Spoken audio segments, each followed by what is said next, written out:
আসসালামু আলাইকুম। শুরু করছি চ্যানেল আই কৃষি সংবাদ। সাথে আছে আমি আনিকা জাহিন। এখনকার এই সংবাদ আয়োজন একই সঙ্গে চ্যানেলের ইউটিউব চ্যানেল এবং চ্যানেল আইয়ের ওটিটি প্ল্যাটফর্ম আই স্ক্রিনে লাইভ স্ট্রিম হচ্ছে। প্রকৃতির প্রতি মানুষের নির্দয় আচরণ বন্ধের আহ্বান জানিয়েছেন প্রধান উপদেষ্টা অধ্যাপক ডক্টর মোহাম্মদ ইউনূস।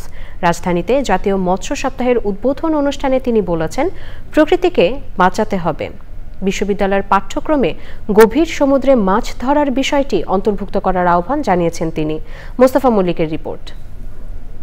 বাংলাদেশ চীন মৈত্রী সম্মেলন কেন্দ্রে সকালে জাতীয় মৎস্য সপ্তাহ 2025 উদ্বোধন করেন প্রধান উপদেষ্টা অধ্যাপক ডক্টর মোহাম্মদ ইউনূস। অনুষ্ঠানে উপদেষ্টা পরিষদের সদস্য, সরকারের জ্যেষ্ঠ কর্মকর্তা, মৎস্য চাষী, উদ্যোক্তা ও গবেষকরা অংশ নেন।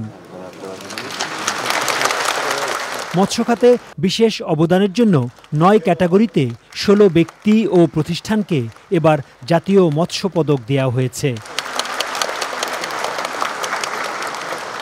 অধ্যাপক ইউনূস বলেন, প্রকৃতির দান অপরিসীম, তবুও মানুষ নির্দয়। মাছ আমাদের জন্য প্রকৃতির একটা উপহার।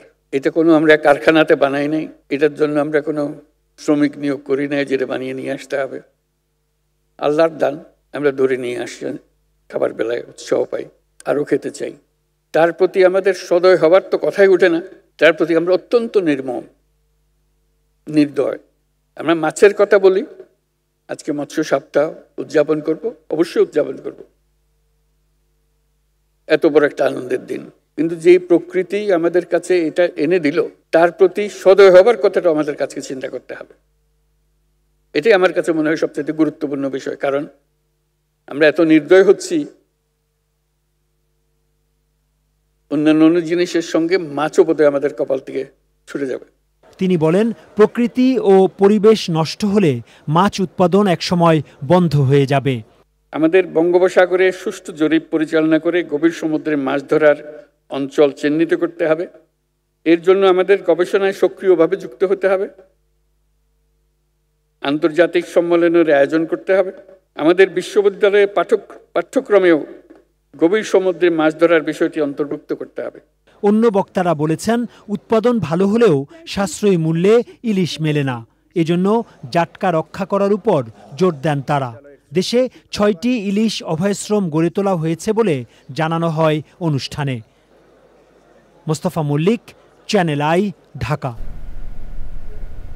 প্রতি বছরই বর্ষা মৌসুমে অতিবৃষ্টিতে সবজি ও ফসল ডুবে ব্যাপক ক্ষয়ক্ষতির মুখে পড়েন কৃষক। সব ধরনের সবজির দামও বেড়ে যায় কয়েক গুণ। এ সংকট কাটিয়ে উঠতে মুন্সিগঞ্জের 5000 গৃহিণী তাদের নিজ পরিবারের চাহিদা পূরণ করতে ছাদ, বারান্দা ও বাড়ির আঙিনায় প্রয়োজনীয় বিভিন্ন জাতের সবজি আবাদ করে অনন্য দৃষ্টান্ত স্থাপন করেছেন। রাসেল মাহমুদের রিপোর্ট। জুলাই থেকে সেপ্টেম্বর পর্যন্ত প্রতি বছরই কাঁচামরিচ সহ অন্যান্য সকল সবজির দাম থাকে অনেক অস্বাভাবিক। উচ্চ মূল্যের কারণে সাধারণ ক্রেতাদের পাশাপাশি কৃষক পরিবারগুলোও পড়ে সংকটে।